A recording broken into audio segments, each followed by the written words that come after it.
All right, I'm going to say some things in this album review that are going to be a little crazy, but you can't rest on your laurels. You can't just rest on what great music you know. Sometimes the new kid on the block truly is the new king of a certain genre.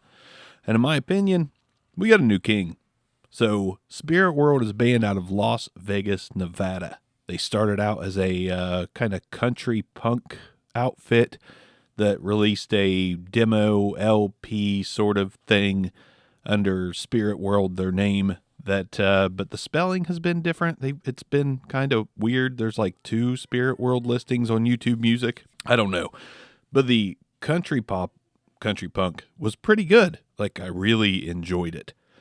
Then they switched gears completely, released a full-length album called Pagan Rhythms that was very Slayerish, very heavy, very thrashish, very in-your-face satanic metal kind of stuff, and it was an absolute triumph in my opinion.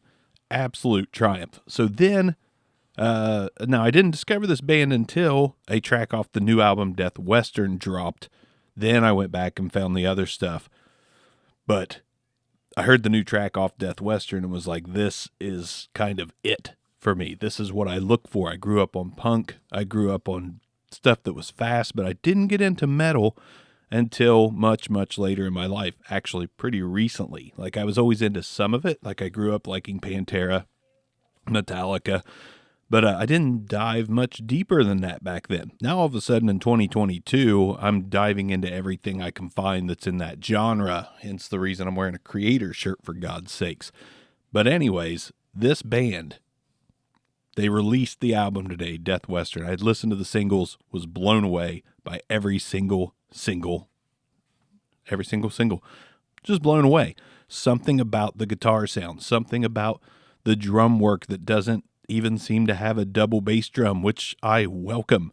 Something about the whole package just did it for me in a way that no band has done it for me in a long time. So let's dive into Deathwestern and talk a little bit about the sound and why I think they are... Wait for it. I'll give you my true opinion on this band and the album soon. I don't want to spoil my thoughts on it. You're going to bash me in the comments down below for my thoughts on it, actually. Let's go. So Deathwestern kicks off into a little bit of a Western jingle called Mojave Bloodlust, and then rip roars into the title track Deathwestern, which there's a video for.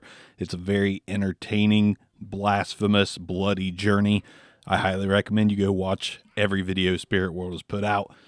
But the first track, Deathwestern, just instantly in your face, fast guitars, screaming that's legible, which I like legible. I don't really love growling, but everything that Stu from this band sings is very legible. The guitar work, the bass work, the drum work, something about it, and it's all so tight. Very Slayerish, very thrashish, but with an angrier scream from Stu.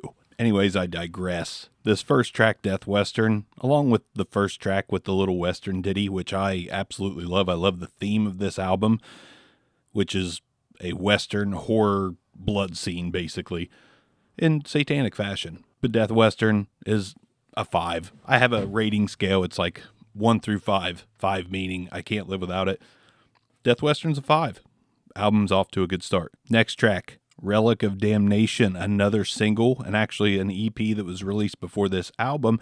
Relic of Damnation is the title of the EP, and it has Relic of Damnation, Deathwestern, and I want to say Moonlit Torture on it, which is track 8. And Relic of Damnation is more of the same. It is just thrash, non-stop, relentless metal. And you're going to hear me say this a lot, and I'm not going to have a lot of disparaging comments between songs because this album is like one cohesive long song. If you've ever listened to NoFX's The Decline, this album's like a 37-minute version of that, but that kicks you in the face. Relic of Damnation is also a damn 5.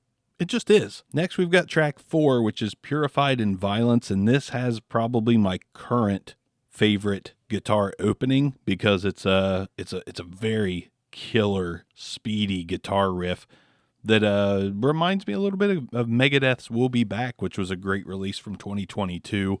A lot of great releases in 2022 metal-wise, but this song, the speed and the thrashiness of the opening reminds me of that.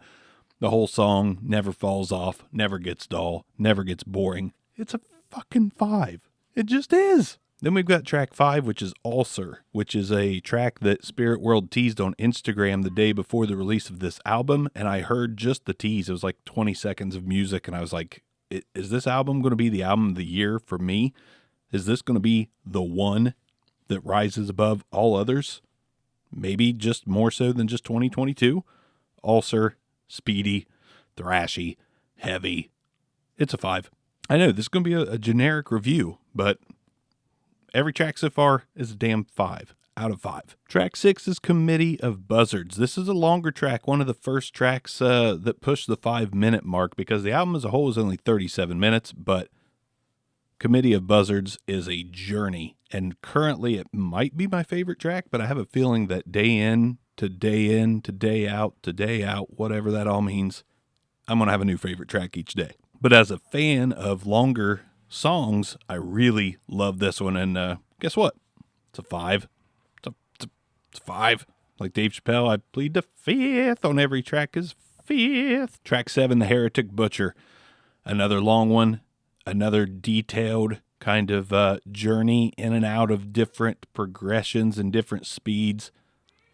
All this stuff is straight ass thrashy, doomy metal, and that track's also a 5.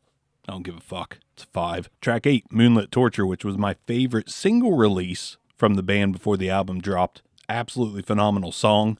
It's also a 5.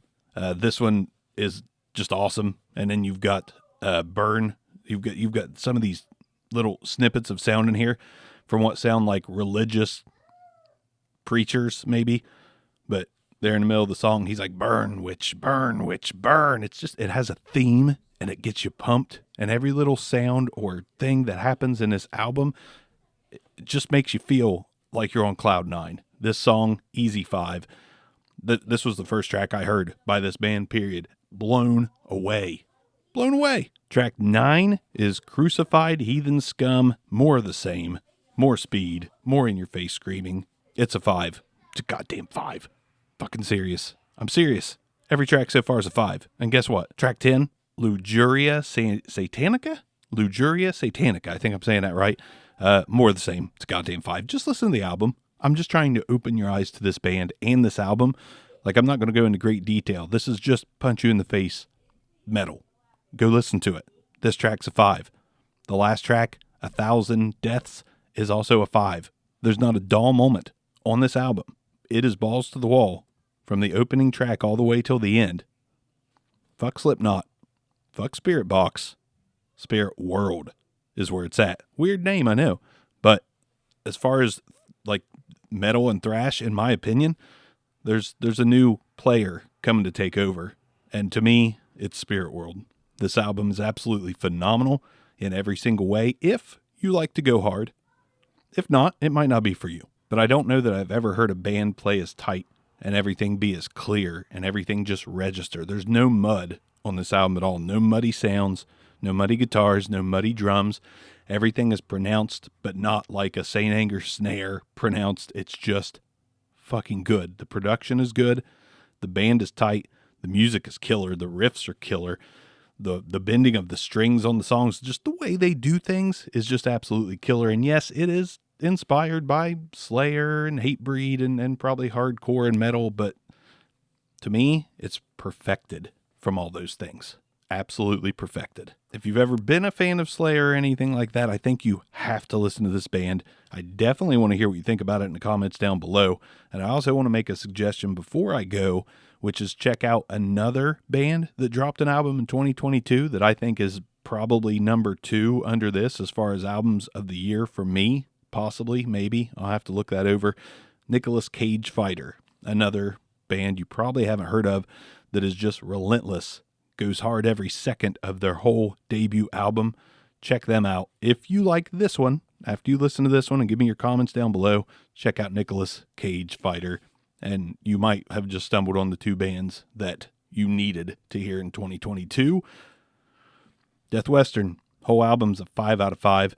One of the best metal albums I've ever heard.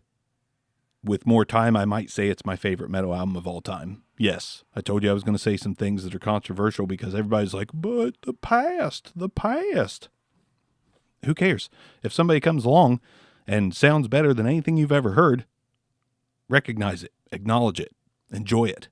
I'll see you next time.